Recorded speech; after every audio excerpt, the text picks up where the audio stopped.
Friends आइए अब हम करते हैं कंप्यूटर साइंस के question.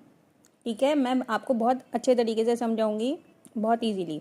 N assertion is a predicate expressing a condition we wish database to all correct sentence for assertion। ठीक है, तो सबसे पहले हमें हमें पता होना चाहिए कि assertion वगैरह क्या होता है, प्रेडिकेट क्या होता है। तो जब भी हम डेटाबेस से कोई डेटा एक्सेस करते हैं तो हम उसमें एक कंडीशन लगाते हैं, ठीक है, उसे प्रेडिकेट कहते हैं।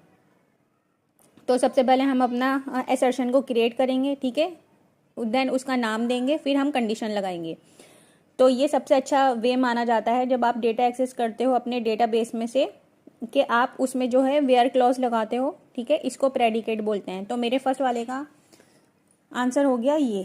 ठीक, नेक्स्ट वाले क्वेश्चन पे मूव करते हैं। Which of the following concurrency protocol ensure both conflict serialisability and freedom from deadlock. ठीक है, डेडलॉक आपको पता होता है क्या होता है।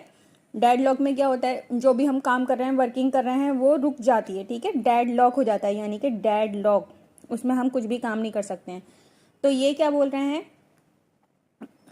ये बोल रहे हैं कि हम जो है वो एंश्योर कराती है बोथ, ठीक है, conflict serialisability and freedom from deadlock, यानी कि डेडलॉक ना आए और हम जो डेटा को एक्सेस करें, ठीक है, वो किस वे में करें, सीरियलाइजेबिलिटी फॉर्म में करें। ठीक है, तो ये हमारा जेड फेस लॉक तो कहीं पर भी नहीं होता है। ठीक है, सबसे अच्छा और सबसे बेहतर जो हमारा इसका सॉल्यूशन होता है वो टाइम स्टैम्प ऑर्डरिंग होता है। ठीक है, टाइम स्टैम्प ऑर्डरिंग में जो है हमारा डेडलॉक नहीं आता है और हम जो डेटा को एक्सेस करते हैं वो इजीली कर सकते हैं। ठीक है, डेडलॉक के चांसेस भी बहुत कम होते हैं और डेटा बहुत अच्छे से हमारा क्या होता है, एक्सेस होता है।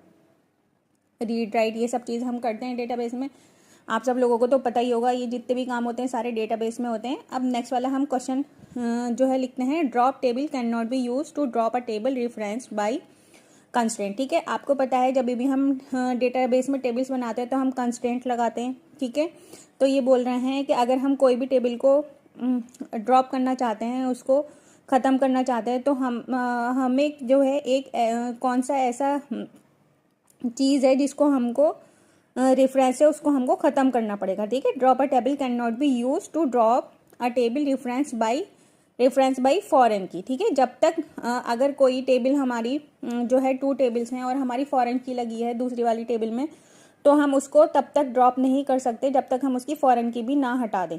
ठीक है, तो इसका आंसर हो जाएगा हमारा डी, यानी कि थर्ड वाला मेरा आंसर हो गया। ठीक, तो आपको ये क्वेश्चन समझ में आए होंगे उम्मीद है, और लाइक और शेयर कर दीजिए चैनल को।